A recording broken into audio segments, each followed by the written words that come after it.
Hi, besties and bosses. Happy New Year. I know we're already kind of into the new year, but I feel like for many of us, it feels like it started on this Monday. I don't know what day of the week it is. Full transparency, I have a cold. I feel fine. I was telling one of my clients that, because I've been having client calls still, I feel totally fine. It's like that annoying kind of cold where I technically feel like I could go for a run. I will not. I'm taking care of myself. But it's like all in my nose and I feel like I sound very nasally. So don't want anyone to worry. And I always want to model taking care of yourself. So I don't want anyone to think I'm like not taking care of myself or working when I don't feel well. I actually feel fine, but I will just sound a little nasally. Okay, I am looking in the group here to make sure I can pull this up so I can see your comments. I know this is a little late for a beginning of the year, the 2025 predictions, but we had to shuffle our lives at the end of the year around. Usually we do this before we start the new year. And I feel like this is like the kind of conversation we always want to have. It's like the obligatory start to the year conversation. So I've been trying my best to not pay attention to other people's New Year's predictions the best I can. Obviously, we're in the online space so that I can share more based on what I'm seeing for my business and for my clients over the last year, because I have quite a lot of insights from that. And that's what we will dive into in terms of what I really see it's going to be working to make 6 and 7 figures as we go into the new year. Because I'm sure, as many of you saw last year, and if you've been in business for a while, I've been in business 9 years this March, which means I've been coaching for 10 and a half or something like that. Which is wild to me. But what I've just seen every year is while business foundational principles stay the same, trends and things really do change, and it's just so important that we're paying attention to this and be willing to pivot and adapt as needed. I always say so we don't become the blockbusters of the world. So we're going to dive into some of those predictions, thoughts to take with you as we go into the new year. Before we do announcements for you, I have a bonus live this Friday. I'm bringing on my friend Jason Moss. I just did an interview on his podcast that I'll drop with you, but we're going to dive into his $1 million pivot and why he closed the doors on a thriving group program. I think this is a conversation that will be really interesting, inspiring, helpful, useful for many of you, and also just to hear the thought process of a business owner. I think he makes about $500,000 a year in sales, so just how someone at that level is thinking about business, but also thinking about the changes and pivots they're making in their business, why they would do that. I'm really looking forward to having him. I'm so grateful that he was open to having that conversation. That's going to be Friday in the group at 1 p.m. Eastern. That's January 10th. If you're depending on when you're listening to this, we'll make sure it's pinned to the top of the group as well, and in my private podcast, The Vault, the following week if you don't get to join us live. And then other announcement, I know a couple people have been booking coaching consultations. Thank you so much. I've been loving connecting with people. If you're interested in working with me in Q1, if you're looking at the beginning of the year and you're looking for support to grow and scale your business smarter, not harder, so you're not just making more money, but you know how to set your business up to pay yourself more, which is what I really think is so important. I don't care how much money you make, I care how much money you're able to pay yourself. I have very limited one-on-one spots opening up in Q1. Full transparency, I've been talking to a couple people, so they probably will book pretty quickly. If you're interested in that support, I only work with clients one-on-one. I'll drop a link for a free coaching consultation. I would love to connect with you. Fit is incredibly important to me because I love to work with people long-term. So I will drop that. We will be opening up some week-long strategy intensives though. So if those are full, I definitely have a strategy intensive available this month, and we should have one available next month. So if we have to wait a second, we'll make sure those are available. Okay, let's dive in. If you're here live or on the replay, please say hi. And as we're going through these, I would love to hear your thoughts on this. Let me just pull up the right notes because I wanted to make sure there were a couple of things that I put, and I actually had, okay, there we go. We are in the right thing here. So I'm just going to go through. These are not in any particular order, but these were just kind of as I was thinking through. Again, if you're just hopping on now, just for me to preface this, I don't have a crystal ball. Please be mindful. I'm always saying to clients, like I am not right.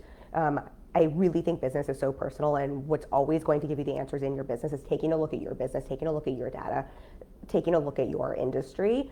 So I'm going to give some like more big picture ideas and things to think about. But again, this is not one size fits all. Please just be mindful whether you're listening to me or anyone else. It always feels so important to say that since I'm not coaching you one-on-one. I have a roster. I only work with clients one-on-one, and if I have 20 plus clients, what's true for 3 of them is not going to be true for 3 other people. So I just want us to keep that in mind so we don't lose the plot with this conversation. The other thing I will say though is this comes from, I study my clients' businesses, I study my peers' businesses, I study the industry quite, I'm a geek about it, I love it. So I have been studying, kind of what's working in my business, what's working in clients' businesses, what's working in our industry. I did a very big year in review for myself. I must have spent 4 or 5 hours, y'all. I went through every single pre-session form I sent to my coach to see what were the different things I was working on, what were my takeaways, what were my lessons, what were my, ahas, really to take a look at that as well as looking at the metrics in our business. So just so you have some context as to where these things are coming from. But again, please filter this through your own lens. And maybe that's the first thing to say. Wasn't actually one of my bullets, but I think one of the biggest things for 2025, for making 6 and 7 figures, I think that it's going to matter more than it ever has, is actually paying attention to your business and paying attention to your data and your metrics and really seeing what is driving the results in your business. I'm going to talk a lot more about scaling smarter, not harder this year. I'm on a tear about this, and I'll explain what I mean by that more with a masterclass coming in February. But really what I saw last year and what I think is just going to be so true as we move forward into 2025 is the cost of doing business. I think it's just more expensive to run a business than it was in 2020, for example. I think in 2020, it was a shit show, but it didn't cost the same amount to run your business, or if it did, it's because we were all so busy, we were just throwing money at problems. But overall, it is just costing more to run a business. I think the world is costing more. And so I think with that, we are all just being asked, and it's just more saturated than it ever has been. It's a buyer's market. Buyers are more discerning. So I think with that, we are just seeing a need. I talk so much about doing less better, but I think we're just seeing so much of a need to really understand what's driving results and profitability in your business and to really trim the fat. Now, this doesn't mean cut costs in terms of but don't invest in the things that drive results, right? What this means is stop. I think a lot of businesses are over leveraged and spending on things that they think are giving them big results that actually aren't leading to most of their results, or leading to a small percentage of their results, but costing exponentially more. And so because I just see, especially if you're someone who's running ads, I've been hearing noise of ad costs going up and that sort of thing. But even if you're looking at team members as you're scaling, I just think overall we're just seeing business is just costing more and more for people to run. And so with that, the more you can look at your metrics and be really smart about what you're focusing on, the more you're going to be able to make money, but also have that profitability and understand what to focus your energy on to drive those results. That wasn't what I was going to start with, but that kind of led with where we started. Okay, so my next prediction here is this is going to be the year of the personal brand. I probably talked about this. I'm sure a lot of people have talked about this. My chair is rolling here. Look, I don't think this is true for every business. Again, there are certain businesses where you don't need to have a personal brand. There are certain businesses where having a personal brand isn't going to make sense. For the majority of us who are service-based businesses, though, I think this is going to be true. And I know the majority of you in this group who hang out with me are service-based businesses in some kind. Your coaches, therapists, course creators, you're a lawyer, you're an OBM, you're a fill in the blank. You have some sort of service or course as opposed to a product like my lip gloss that I always have here. I think for us, I've been talking about this since January of last year. I ran a masterclass. This was one of the things I was saying, don't just build a business, build a brand. I think we're just going to see that is more essential than ever, and people who are failing to pay attention to this. I just had a conversation about this with one of my clients, and this is what we're really doubling down on for her to sustain and set her success up for increasing this year. I think that you're just going to have a harder time in the online space. Now, look, I do think you can get to a certain level in business. I want to say you can probably get to 6 figures without focusing on personal brand, quite honestly. But if you're wanting to scale past 6 figures, especially if you want to scale past the 250K mark and above, which is, you don't need to want that in business, but I think that's a place where a lot of businesses set themselves up to be profitable in a way where you can pay yourself really well, because then you can cover expenses in your team, investing in yourself and paying yourself 6 figures or more. I do think having a personal brand is really going to be essential. And what I mean by that, I think sometimes we hear branding. Look, I think branding can just sound like, hey, Alyssa, nice to see you. Let me know if you have questions with this. I'm just going to try to make this as simple as possible, because I think branding can almost be one of those obtuse words, like so many things in our business. And then we've got gurus on the online space making it overly complicated. What I really mean by this is letting people get to know who you are. I think we are in a time where, again, it is saturated, and that's not a bad thing, but it is more saturated than ever.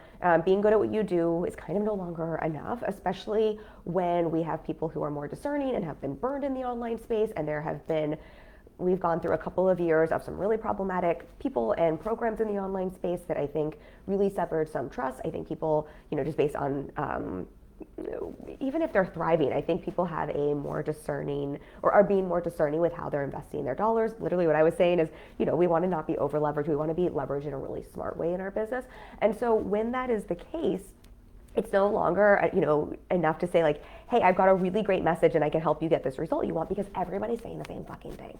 That was so much love, but like literally, it makes my eyes bleed sometimes when I look online. I'm like, oh wow, we don't even mean to be, but we all just like are carbon copies of one another. And like, it's fine, it's not fine, because there's also a lot of people who are copying, which is another conversation. But I think the challenge then is you have to imagine as a consumer, as someone who's looking to invest, it is really tough then to understand who's the right person for you. And it's also really tough to know who to trust and who's full of shit and not, because I hate to say this, and I really like to be positive about our industry because I love our industry so much, but I have just seen some wild shit in the past year in terms of how much smoke and mirrors and how much people are just frankly lying. And so people know that. And so with that, having a personal brand, which is more about showing people who you are, what your values are, what you stand for, why you, how you do things differently, or even just how you do things, as opposed to just speaking to kind of problem solution and like I can get you what you want, is really going to help set you apart. I think we are craving that relationship with a business more than ever, and it doesn't mean you have to get on a call with every single person. I mean, I'm all for some calls, but I really think we are craving to feel like, yeah, the cliche, know, like, and trust. But like we have some sort of a relationship with the businesses and the brands we're buying from. If you look at really big companies, you are seeing how much they are investing into brands and how much they're even investing into things like micro influencers, so that we feel like we have that connection with them. There is a reason for that. I don't know if this is the best example, but it comes to mind for me. Again, let me know if you have questions. This comes to mind because I was talking about this with my husband. I have no affiliation with A1 Greens. I don't know if it's good, bad. Please don't hate on me. I just think about, man, the amount of branding, this like green powder that probably costs them barely anything to make, the amount of branding they have done with like micro influencers or big influencers is wild, which means they are crushing it from what I can tell in that space. I mean, I'm sure there's other green powder supplements right out there, and they're able to charge a premium for it. And people are just like, I don't have no idea if it tastes good or not, but people are just like so willing to buy this green powder, which again, I'm sure has all the health benefits. I don't think there's anything wrong with the business, but I think it's just helpful to see. So much of that is not because there aren't other options like that on the industry. It's because they've built a really solid brand, even though it's, not something that necessarily needs to have a personal brand. Anyway, I think more than ever, again, for those of you who are service providers, and particularly if you want to sell high ticket and if you want to scale, I mean, I think even if you want to sell low ticket, quite honestly, I just think this is the game we have to play. But particularly if you really want to scale past six figures, I do think it's still possible to get clients without that. But if we're looking at doing things at scale, I think it's just going to be easier and easier if we're focusing on creating that personal brand. And again, and this is like also sharing your personality and things like that, but again, we just want to feel like we know people. And if you're not sure what that means, I would just like the easy things I would be thinking about is, again, what are your values? What do you stand for? And you don't have to share the things you don't want to, but I think we do want to know what are someone's values. I know during the election, I shared some of my values. I definitely lost some followers, but I also had a lot of people reach out and tell me how much they appreciated that, or that was the reason they wanted to work with me, because that was really important to them to know that our values were aligned. And that was okay that I lost some followers. Okay, that's why you share your values, right? When you good marketing, good messaging, good personal branding is going to both attract and repel. It's going to attract the right people. It's going to repel the people who aren't wrong, bad people, but they are wrong for you and your offer. I really think about the next piece here is just thought leadership, in terms of what is your thought leadership? What is your perspective? How do you go about doing the work you do? How do you go about serving people? What have you seen to be true? I think that's just going to be really valuable. And then again, just why you in particular. Okay. I'm gonna go through the next one unless we have a question. Oh, this was, I don't know if this is helpful to hear. This was my little note for myself, just in terms of like evidence as to why like I really think this is going to be true. When I was acting, for those of you who don't know, I spent 10 years in Los Angeles as an actress. I was in 12 indie films. I was the lead in 12 indie films. I did 12, about just as many commercials, 12 commercials. And when I was in LA, there was a strike, I think it was 2008. And so it really changed the acting industry and space. I promise this is related to what we're talking about with personal branding. And so after the strike, what happened is the acting industry is already very, very saturated. There's just like thousands of people entering every day. You don't need any credentials to enter the space. All of the things that are very similar and true for us in the online space as business owners. And after the strike, it was a buyer's market, so to say. And so no one had been working for a while. So there was a lot of demand for a couple of roles, which is always the truth, but it was even more so. And what you really saw was how important it was as an actor to start to build a brand and to get to be known for that if you wanted a chance at a job and to even get an audition, and that the people who are working the most were, yes, the name actors, but they were the name actors who had built a brand because they had built that trust that not only were they good at what they do, a lot of people are good at what they do, but that they were going to show up and be professional on set, that they were going to deliver, and that with their brand they were going to bring a certain level of visibility and viewership to whatever the TV show, commercial, film is. I think that's when we started seeing a lot more celebrities in commercials and in TV shows where we never had before. Anyway, so it's kind of the same concept there. If that is true, we can always see like what's happening in other big industries when there are similar situations is going to be true for us as well. We have to remember the online space is we're still a pretty relatively new industry. It was like the Wild West for a while. I think we're starting to get to be less Wild West, but we are getting more and more and more saturated. And so then with that, this just becomes that much more important. Okay. Ashley says, super helpful to hear what personal brand actually means, and happy 2025.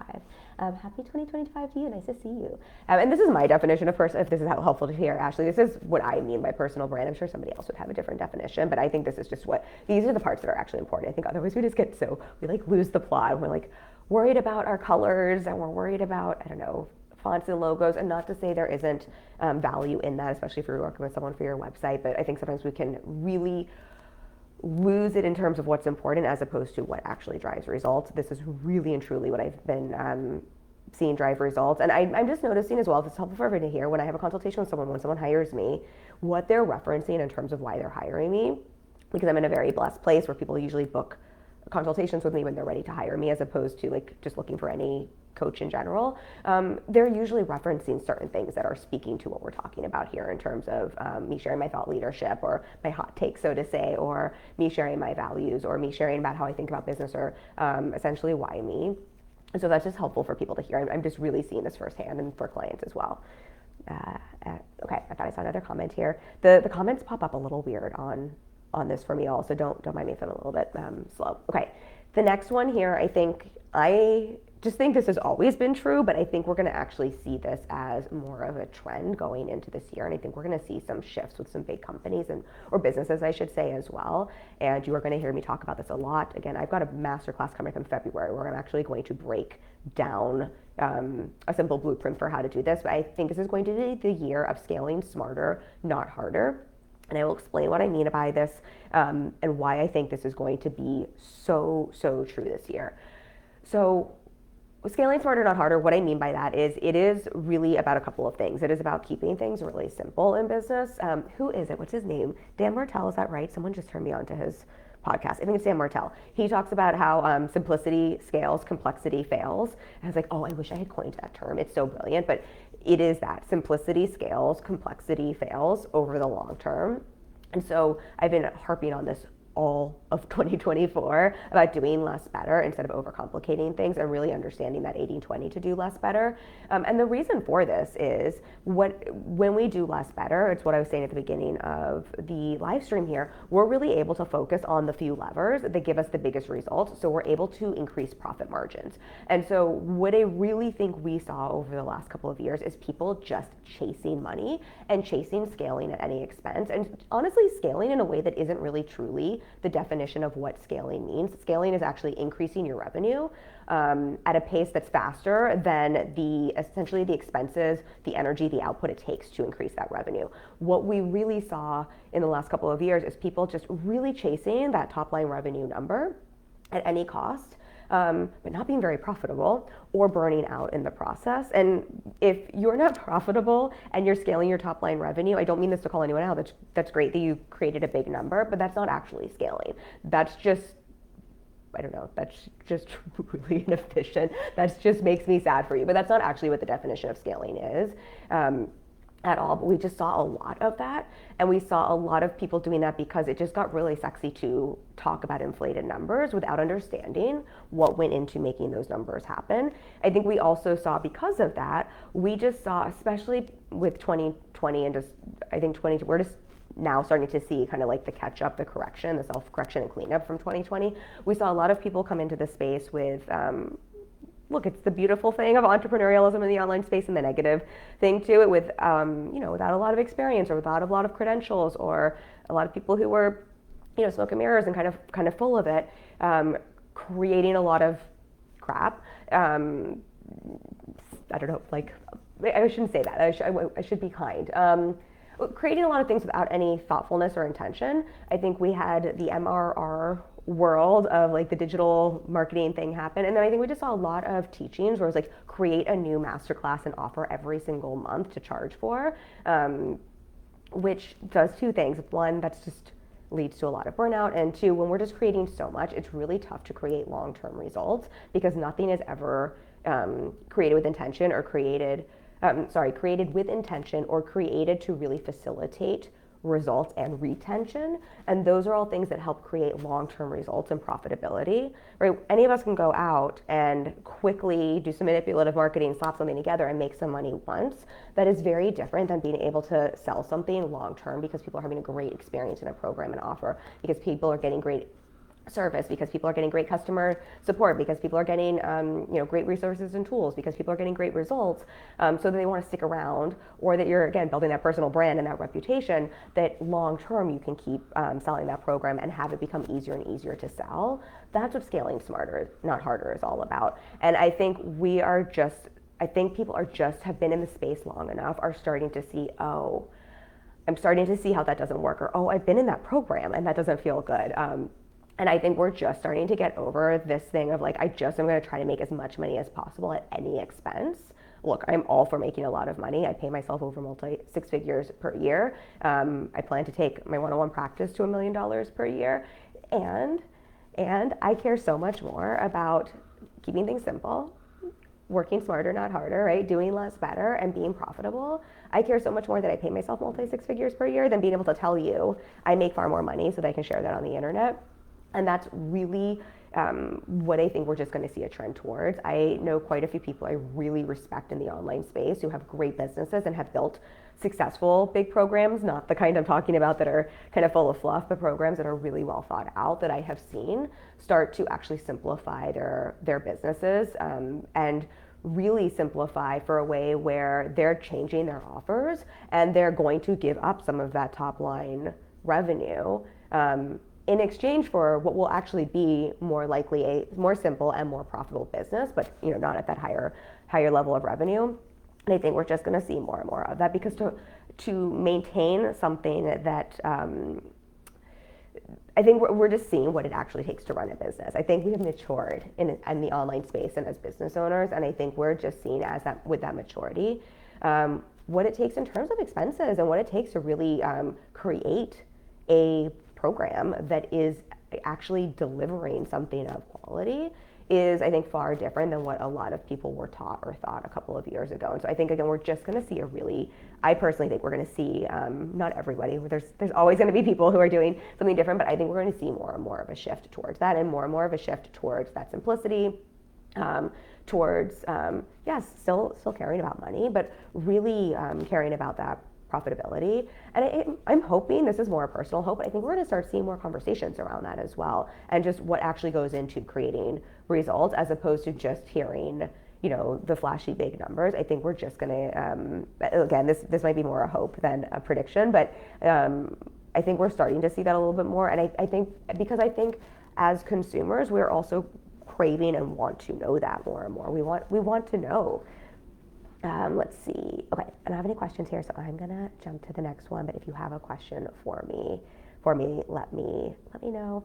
I'm just seeing if I had any other notes with that one. No, I think it was pretty self-explanatory. Okay. These are no particular order. But my next one here is, I think we are going to see a trend towards more transparent sales and level setting expectations. And again, this might be more of a wish, but no, I think that we're actually going to see it. This is my prediction. And this is maybe not even a trend, but this is what I think will really serve you, like kind of fuck the trends, but in terms of what I think will actually serve you to make more money in 2025 and to get more sales. I'm trying to think of how I want to phrase this or frame this. There are so many different ways to sell, and almost all the ways to sell will technically work. But what I think we've seen so much in our online space is how much manipulative sales tactics have been taught. And what I've seen, I've had people hire me who are great humans and have a lot of integrity and are heart-centered, but have come from programs that have taught them some, frankly, really manipulative and bad. I'm just going to say they're bad, including like lying about results or being really misleading in marketing. Or I know I've talked about this at least on Instagram a lot, because I get a lot of DMs like, the negging approach. Anyway, there's a lot of approaches that psychologically, if we think about what they're doing, they will work to create sales. I also think as both business owners and as buyers, we are getting more savvy. As business owners, I think there is a desire, at least if you're in our space, if you're in my space, to do things with integrity, to do things with care, to do things for the long term, right? Manipulative tactics don't work long term, unless you're creating a cult, and I don't think cults work long term. But I think there is this desire to really build something we're proud of and that we care about, and to be who we say we are and all of these things. But I also think from the buying side, right, we are just savvier investors and buyers, and I think that is such a great thing. I think we're just so less willing to put up with the bullshit we probably didn't even know about a couple of years ago. And so with that, what I just think it has always worked in sales, but I think is just going to really serve you to get great clients and the right fit clients in 2025, because this is what clients and buyers are looking for and responding well to, is a sales approach that is transparent and a sales approach that is really level setting expectations. And what I mean by that is transparent sales is being honest, it's being in an integrity, it's being truthful, but it's also speaking very transparently to what's in a program or to who you are, or to what someone can expect, as opposed to, I think what we've seen a lot in the past is a lot of smoke and mirrors, a lot of shiny, like very, very shiny things, or people just pulling out numbers and words and things that people technically want, but that are have never happened in their program before, or are not true, or that they don't know how to support someone with, or things that are false, lying, manipulative, like the negging kind of things. In terms of level setting expectations, I think people are craving to understand, yes, what's possible. Please always speak to the results of what's possible. This does not mean like downplay results for your program. I will absolutely. I just had a conversation with someone yesterday. I was like, yes, like this many of my clients, we've had over 30 people hit 10K months. I've had 16 or more hit six figures. Many of my clients have made 250K, 500K, 700K, 800K per year. I've helped 3 clients go from early stages of business to $1 million plus. I think it is so important to speak to what's possible, and that on a very small roster of 20-ish clients with very little turnover, because clients work with me for years and years, that these are the types of abnormal results we're getting. I'm very proud of that. And I think it's also important to level set expectations in terms of, if we're speaking to the shiny results, and I think people are craving this, what actually goes into creating those kinds of results? How normal is that? Like, if, this is what I was saying to this person we were talking about this, I was like, I don't want to promise you $1 million in 3 months. Like, here's what it's really going to take from what I'm seeing for your business and where you're at. Here's what I want to both be available for these unicorn quick results, and here's what I really see as probably a more realistic trajectory in terms of, what's required and how I would expect you to show up and what we would need to do and really what that trajectory would look like. And I think people are really craving that. I have had a reflection from many clients recently where it's like that was actually the reason they hired me, was how refreshing and safety producing it was to have the expectations laid out, and not in a way to say like you can't do this or it's going to be so hard, and not in a way of what I think some of us can do when we don't feel confident of our work. I think sometimes we can almost take responsibility off of ourselves for what our part of the work is, right? So it's almost like, yeah, that's not possible because we feel like that pressure to get someone a result. And so I don't mean it in that way. I just mean instead of like, yes, you're going to make $1 million in 30 seconds flat, like just level setting expectations. I had another client last year who wanted to build a course out and was asking me, basically wanted to know if she could make money quickly from that. And I was just really honest and level set the expectations in terms of you can definitely make money from a course still this was 2024, but in 2025, if you're making a course, you can still definitely make money from a course. And I level set the expectations in terms of what the timeline of that was going to look like, what was really going to be required for her to put into place from both the back end of creating something of quality, but the audience build, the marketing build, the ad spend, like just what was going to be required. And I think that created a really great client. And so this is just what I recommend this anyway, just as a sales approach that I think works far better if you don't just want, clients who will pay you but then have buyer's remorse, or that are bad fit clients. I think this also just creates much better clients when you're selling transparently and level setting expectations. But I really see as we're going into 2025, especially with just all the things we've already talked about this conversation and live, I just think that you're going to see how much this really supports sales going to the new year, moving forward. I really just think everybody is just kind of like over the negging, over kind of being lied to in the fluff. And I think people are also, if they're investing, especially at a high level, we want to find, that's why the personal branding, right, is also so important. We want to find someone that we feel safe with, that we trust, that we also know what we're signing up for, right? If I sign up for personal training at the gym, for example, and they just tell me I'm going to get six-pack abs in 2 weeks, I don't know, I'm making something up here, right? And it's going to be super easy, and they don't tell me like what's going to be expected of me or level set those expectations. It's really just like they might get me to hand over my credit card, but I'm going to be really disappointed, or I'm going to set myself up for failure, or I'm not going to show up for the things I need to actually get those results. So I think, again, we're just going to see more and more of that. Okay, so I also think this is going to be, in terms of your marketing itself and your content, the year of quality over quantity. I don't think this was always the case. I probably talked about this a little bit last year, but I really think we are moving into this so much more. And this also means you don't have to post every day.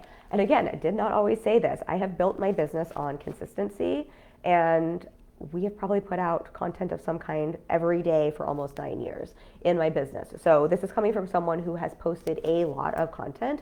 And there was a time where I was posting twice a day. And there was a time where I really think, in some ways, quantity over quality was kind of what mattered in business. It was sort of like just get stuff out there and be visible and have those touch points and be in people's face. And I would say, I keep referencing 2020, but again, I think we are just still seeing the correction in the online space from 2020.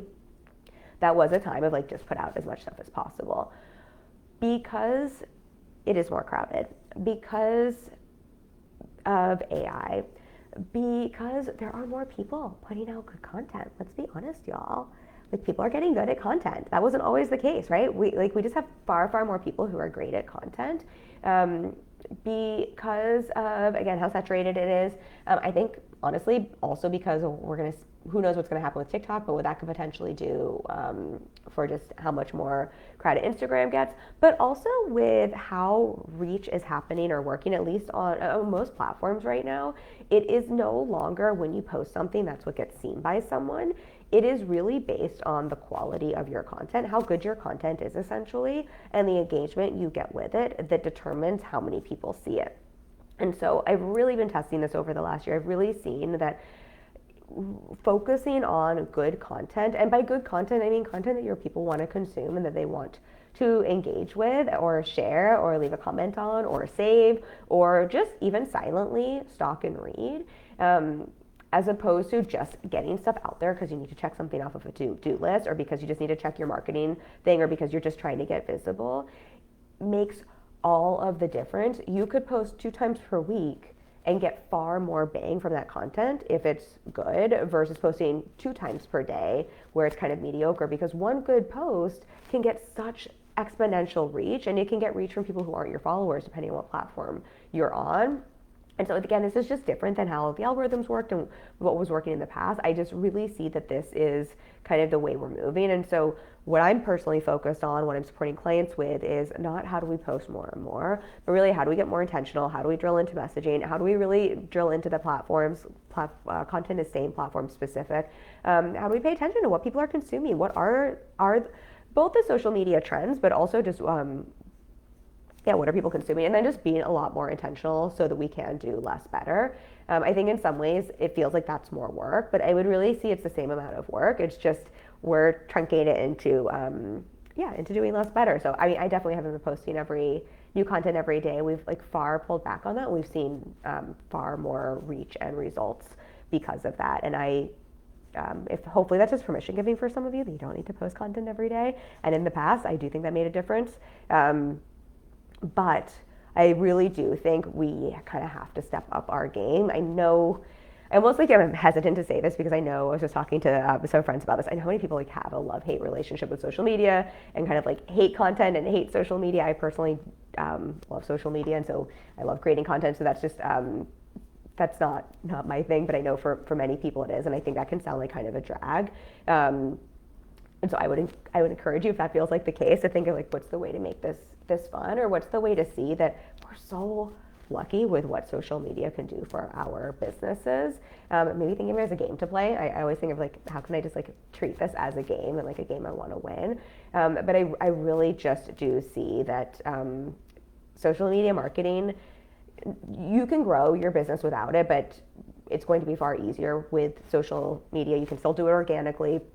You do it with ads as well, but I just see how, the game in 2025 is going to be who's better at social media, essentially, is going to have an easier time making sales, making money, getting seen, getting noticed. And I feel like I don't want to say that because I feel like people don't want to hear that, but I do just think that's the case. Unless you're using a non-social media strategy. Again, you don't have to use social media. I have clients who do public speaking. I have clients who do in-person networking, right? There are ways not to. I have clients who focus more on an ad strategy and an email list campaign, an email list. I mean, that's kind of social media strategy, but they're focused more on that instead of social media content. So again, it doesn't mean that this now means you have to double down on social media. I do think for most of us, it is it's just going to be important, especially with the personal branding piece. And if we're looking at the long-term success of our businesses, I think we're just going to see how important that is. Okay, let me know if you have questions around that. This one I'm just going to touch on really quickly, but I just put a note for myself here on AI, just in terms of my marketing prediction for 2025. I think we're just going to see so much more of a use and a leverage and utilization of AI. And I think sometimes when we have these conversations, we talk about this in terms of AI is bad, and it now means that all the content is crap, and it now means that we are all doomed, or I don't know. I think there's this way in which it's because of AI, right? That's why we have to step up our game in business, which I don't think is a bad thing.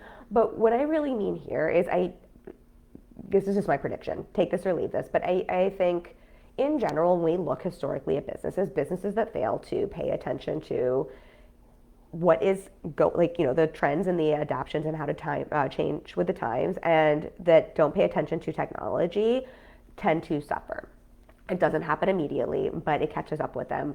I always use Blockbuster and Netflix as an example because it's just one most of us know, right? Blockbuster was at the top of their game, but they did not, they didn't stay on top of the trends, and they didn't stay on top of what was relevant and what their audience wanted and needed, and they didn't stay on top of the technology, and they went out of business. And Netflix is a huge conglomerate now. We can still stay small and simple as service providers. Again, we don't have to be the most technologically adaptive, I don't know, it's very different for us as service-based businesses. And also with AI, I think those of us who are burying our head in the sand or not learning how to utilize it, I think we're just going to see how it really starts to affect us in 2025, because I think we're just going to see how much AI gets leveraged as a tool and how much businesses that are continuing to grow and scale are really leveraging AI and learning how to use it. And so I just think what we're going to see, it's just going to be interesting to see how we see this affect our marketing. I don't know, people will still use it to like pump out, I'm sure, crap, but I think we're going to see people learning how to use AI in really smart ways to elevate their marketing, and that AI can be a really big differentiator. I know I've been really working on learning and mastering this myself. I think AI is like anything, is a skill set. It's not actually a shortcut. I think it can save us time. I really see it personally, like when I'm using ChatGPT, as more of a strategic thought partner and a place where I still have to come up with my thought leadership and my ideas, but as a way to like bounce back and forth and to improve things. But I just think that is something I would just encourage everybody to at least be playing with and thinking about. And I think we're just, I think it's just something that we're just coming to such a time where the cream rises to the top. It's like such a cheesy way to say it, but where like it just does matter that we're putting out quality, and it just matters that we're doing good work. And it doesn't mean you have to be perfect. This isn't to freak anyone out, but I just think we're all being asked to rise to the occasion and to, again, mature as business owners and to mature as an industry. We're such a new industry. And I think these are all elements that are going to help us do that. I'm personally so excited by that because I love business. I love our industry. I think that sort of growth is so beneficial for all of us. I don't think it has to be a scary thing. I don't think it has to be this like arduous thing where it's like we're grinding it out or anything like that. I think it's just this opportunity for all of us to sharpen our saw, so to say. And I think AI is just we're going to see more and more how that becomes a tool with our marketing to do so. Okay, let's see here on the time. How much time do I have? All right, I've got 3 more. I'll just do these really quickly because I don't want to be on, otherwise I'm going to be on for like an hour and a half, and I do have a client call. Okay, so the next one here, this is less marketing trend, more a business trend, but I think we are just going to see, especially if you're selling high ticket, that offers are really going to be selling the best when they have some sort of personal support or implementation included in the offer. I don't think like this is about like low ticket, high ticket. I think you could still sell low ticket. I think you can still sell high ticket. I think there are business models that are doing both well. I think, yes, there's rumors of ads costs going up. So if you have a course model, if you have a membership model, if you have a model that really requires massive audience growth where you're leveraging a lot of ads, I think the profitability on that might suffer, or you might want to look at leveraging organic far more. I think we will see a trend to people really wanting to master organic because of that. So I think that is a trend we'll see. And I think we might see a decrease in the number of those sorts of offers just because what it takes to do them really well and to have them be profitable, I think is just going to help weed people out of the space. But I think we see that with everything. I don't think it's because you can't make money from those. I think it just is harder than it used to be, quite honestly, to have, not to make money, to be profitable with those. And then with higher ticket offers, I think what we're going to see is people really just can get information now. And so I think we're just going to see less of a need for information only offers and more of a need if we're selling information, either it being a unique process or it being a unique process or information with some sort of one-on-one, one-to-many, a group call, a spot coaching call, our team is going to implement this one piece for you. I think we're just going to see when we have that added part to the offer that those are going to be the offers that sell easier and better. Again, it doesn't mean you can't sell something else.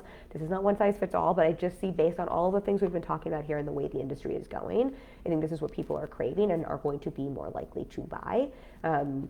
I know I invested in an ads program last year when we started running ads and testing ads. I will say, we are not finding that ads costs are going up. We are crushing it, but I'm also using ads in a very different way than most people because we're using it more for list build since I have a one-on-one model. Anyway, I digress. But one of the reasons I chose the program I do, and if anybody wants that, I full transparency, I have an affiliate link, and I never do affiliates, but I actually think they're a great program.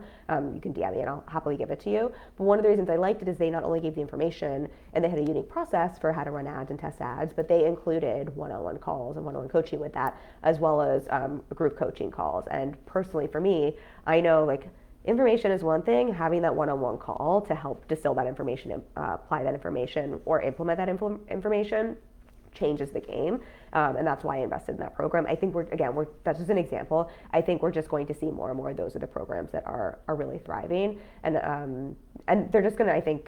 I think in some ways we think that would make your program less profitable because it's less passive, or you have to pay support coaches or whatever that is. But I think that's what's going to allow you to sell higher ticket and actually be able to sell those offers and or create offers on the back end where you can more easily sell into if you have more of a traditional ascension model with your offer suite, because people had a great experience and they're going to be more likely to want to enroll into another program, because oftentimes if you have a membership or a course, right, you have something else you're selling people into.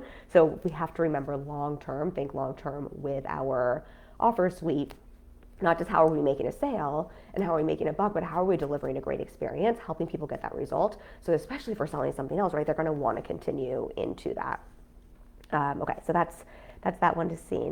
I don't think I have any questions on that. The other one here is, I think we're just going to see a need of, I think we're going to see a swing towards either side. I think we're going to see, and maybe this has always been, maybe this is just because I just started doing ads last year, but I think we're going to see because ads are getting more expensive, a swing towards people really wanting to master the organic game.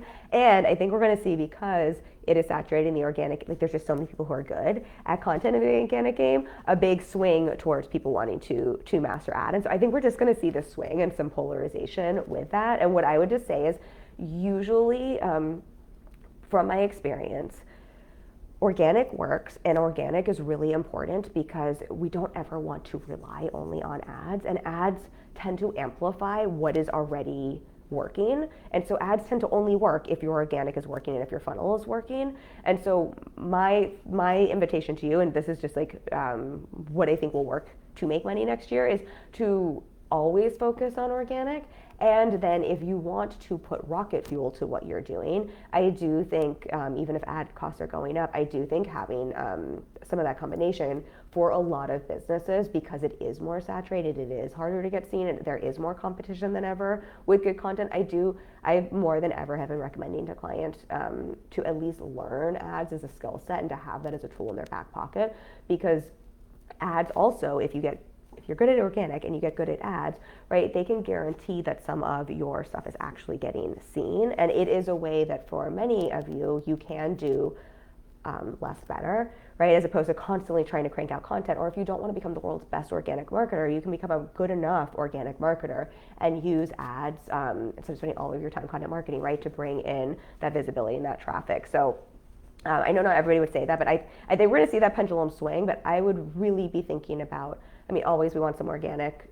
We don't ever want to rely only on, I won't even say the word on here because then I'll probably get my live turned off. But we don't ever want to rely on other companies in terms of how much that gets to bring in business for us. And if you've never thought about ads before, we made almost 1.5 million in my business before we ever used ads. So we grew completely organically. And I have just been, this is almost like a whole different conversation, but maybe this is just a helpful perspective. I know for some of my clients it has been. I did not ever think I would run ads. I did not ever think I would like ads. We don't really need ads in my business. I'm doing them more to future-proof my business. And that being said, now that have been running them really well for the last, I'd say, about 6 months, I kind of wish we had done them earlier, to be quite honest. I've been fully booked. I don't know that it would have hugely changed my revenue, but just in terms of I think it's made me a better marketer. I think getting good at ads has made me better at organic instead of the other way around, quite honestly. I think it's given me such better data because I'm just able to get, let's say I have a funnel and we have more visibility, we have more signups, right? I'm just getting more traffic to get that information quicker and faster, which is just helping us learn in terms of like my landing page conversion rates have always been good. They've just gone up because I'm just getting more data to see what works, what doesn't work. My funnels have just gotten better because I'm just having more people go like we just have an increased data. So I think in some ways ads can be an expensive way to get that data, but if if things are generally working, I just think I just have a respect for them in a way that I didn't expect myself to. Now, full transparency, we spend very, very, very, very little on ads. I stopped posting in other Facebook groups, and if this is helpful to hear, I spend less on ads than I pay to have my team post in other Facebook groups for me, so we're not spending very much per month at all. But even with that, I think having the skill set's been really valuable, and it just feels like, if I did want to run a course tomorrow, or if I did want to run something else, it feels like there's a lever I can press, right? Like if I wanted to, we could dump a lot more money. And I know that just doesn't make sense for my business because we don't have enough capacity where that makes sense. But if I had a different type of offer where I had that capacity, it is quite nice to know that organic just takes longer, right? And it takes not just longer in terms of the growth, but in terms of that data collection, right? Like what helps us to grow is looking at what's working, what's not working, and being able to refine accordingly.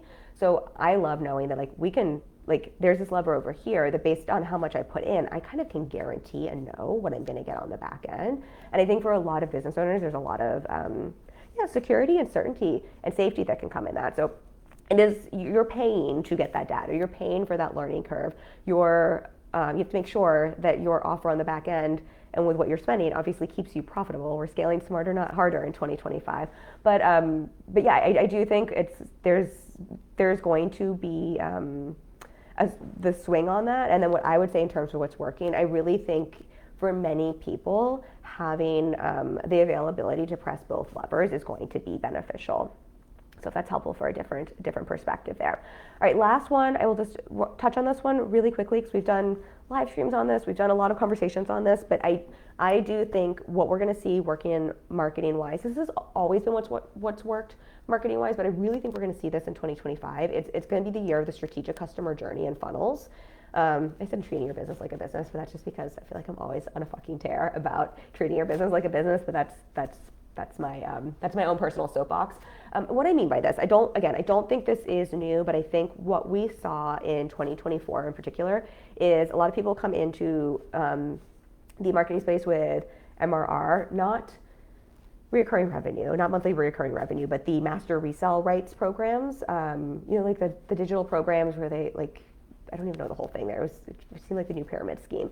And a lot of social media gurus who were teaching you how to kind of go viral. And I think because of that, what happened is we saw a lot of people get really disillusioned and really frustrated and really start to see that just having someone else's offer and just going viral or just being able to talk to making $1 gazillion per month does not make you money. And I've shared this, I know before. I've gone viral for our account a couple of times, and I can tell you right now, I paid myself multi-six figures last year.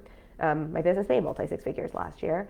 Not a single dollar of that came from going viral. Now, there's nothing wrong with going viral. I'm here for it. I am all about it. It brings me some new followers. It's helpful. It's beneficial. It's really fun. It does weird things for your dopamine. It is cool. All of that. But I think we got really wrapped up in that last year. At least I saw with my clients and just people in my space. And again, that is a small portion of a strategy that can be beneficial. But what I think we're really seeing now is people starting to realize that is not enough to make actual money in business. And what we really need is, yes, the reels, yes, the posts, yes, the stuff to go viral, but what are we doing on the back end of that is actually making us money? And any business that is going viral and also making money, they have a strategic customer journey and a strategic funnel. Now, funnel doesn't have to be super complicated. Remember, simplicity scales, complexity fails. It's not Dan Martell, I think that's his name, says, right? We're all about simplicity and scaling smarter, not harder, keeping things simple. So a funnel doesn't have to mean some super complicated funnel, but we do need to know if we have reels, if we have anything that's going viral, where are we taking people? What is that strategic journey we are taking people through that turns them into a client or a customer? Again, it's what's happening on the back end of those reels that is what's making people money. Do you have a ManyChat funnel that you're setting up? Do you have a opt-in, a masterclass? that you're leading people through? Do you have a call that you're sending people to? Are you in the DMs? And again, just so you can see, like when I say funnel, I'm not talking about something super, super complicated, but I think we're just going to be in the year of people just being a lot smarter about that and really starting to connect the dots and see it's not just about posting content or trying to go viral. In fact, in some cases, I think that does more harm than good. Again, there's nothing wrong with going viral, but when I look at the content that is actually someone references when they hire me or that sells for me, it is generally not my most viral content, because what creates a post to go viral is either something that's really universal and specific, but still not so specific to our work, or something that's really controversial, quite honestly. So, or something that's just like super entertaining, but kind of doesn't have anything to do with our work. So again, not hating on that at all. I'm for it. We do some viral type content as well, but I think we're just going to start to see the need for that holistic marketing strategy, understanding what types of content, like what they're really doing for our business, and just being smart about that customer journey and funnel on the back end. Again, this has just always been true in business. It's not like this is some rocket science. You're like, oh my gosh, 2025, we're gonna have a customer journey. There's never been a customer journey before. But I think we're just at a time where, again, we're maturing, I think, as an industry, as an online space. And I think the want for like just chasing vanity metrics and just chasing top line revenue is, I think we're just getting smart to see that it's like, that's actually not where it's at. It's chasing the metrics that matter, which are metrics like conversions, sales, profitability. I think that's just going to be what is working in 2025, and also just what we're going to see more towards. If not, that is my hope. Okay, I think those are all of my things for y'all. I mean, I know last year, I'll share my last thought. I shared this one last year, actually, and I think it's just going to be the case. This goes with the personal branding part, but this will be my last piece, just because I was sharing this. I think I shared this on the interview I did with Jason Moss, but I think just to put a button on everything with that strategic vulnerability piece, with the personal branding piece, I think strategic vulnerability in your content, that kind of goes with the transparent sales and level setting expectations. I think, again, we're just going to, I think that will be, we saw it last year. I saw how much that really worked for driving revenue, driving sales, attracting the right fit clients in 2024. I think we're going to see that in 2025 again. And just for all the reasons I said for the personal branding, like we want to work with people we know, like, and trust. Strategic vulnerability, I've talked about that a lot, so I'll just like give you 3 seconds on that. I'm not talking about turning your social media into a journaling page and like bleeding your heart and soul all over the place. It is more being vulnerable in a way that is really strategic to teach people who you are, why you, what you've gone through. What is it? Russell Brunson always talks about, tell people how you've learned and earned it.